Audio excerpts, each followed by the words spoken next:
North Carolina is 80% rural, with the concentration of those rural communities landing in eastern North Carolina. The issues that Black and Brown communities face in North Carolina is intersectional. We don't have the luxury to choose between one mode of oppression when all are weighing down as a burden on our shoulders.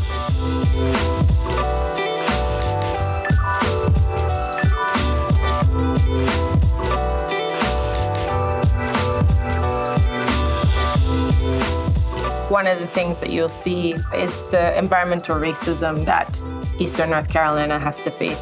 There's a lot of overlap between the community's race in terms of being Black or Indigenous or Brown. There's overlap with being low income, being rural. So when you're talking about an industry that's actually going to scrub away what's remaining of the wetlands, of tree cover that helps to buffer against storm surge and such, you're really actually continuing the victimization of an entire people, which is not unheard of across the United States. Hurricane prediction is very serious for our region. In eastern North Carolina, we don't have many large urban areas. It takes years to recover from storm damage and storm surge. A lot of the county leaders, state leaders, stakeholders, they are aware of the Hispanic community. When hurricane season comes around, they put out warnings, but they forget to put bilingual information out there. It impacts affordable housing, it impacts agriculture, it impacts your tax base, it leads to population decline. Historically in our nation, communities of color have faced targeting by dirty corporations, unfair wages by the same corporations, and then entrenchment of power by politicians who have prioritized corporate profit and greed over the people's needs. Over 80% of North Carolina is considered food insecure, with the majority of those food deserts being located in eastern North Carolina. We have stood arm in arm, link in link to provide the food that we need that is culturally relevant and healthy and sustainable in the absence of grocery stores and food insecure zones. One of the issues that ABC2 is trying to address in the community is food insecurity. One of the maps that I made in collaboration with the Upper Plain Council of Governments, and what they wanted for each county was to be able to understand variables of poverty, household income in the areas, as well as being able to compare all the variables together to see areas where that are lacking of access. During the pandemic, a lot of people lost their jobs. So what Amexican did is they established a food pantry, partnering with the Food Bank of Eastern North Carolina, and provides cultural appropriate food boxes to the families. Beans, rice, oil, maseca, chiles, tomatoes. It's regular residents from these disinvested communities who come and talk about their needs and their priorities and their ideas for shaping policy changes that can improve their neighborhoods.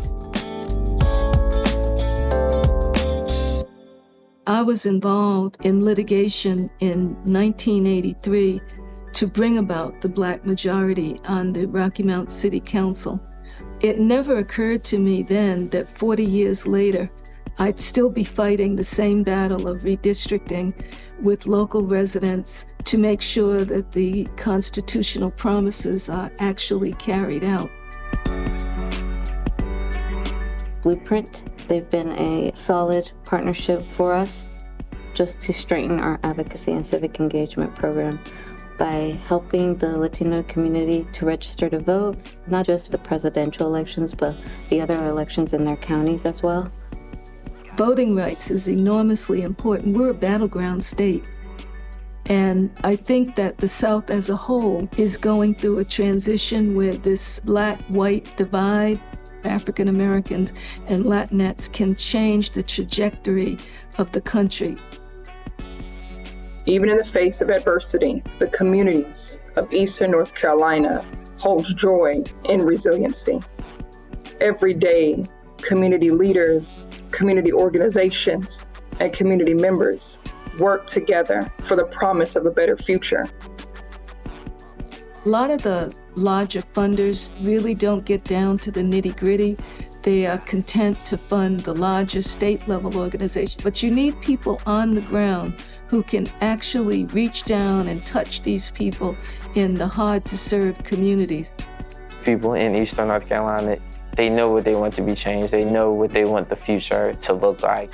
Amplify is a good example of what can happen when a philanthropic group has an intention to reach down to the grassroots level and provide funding to the people that are directly impacted by policy change.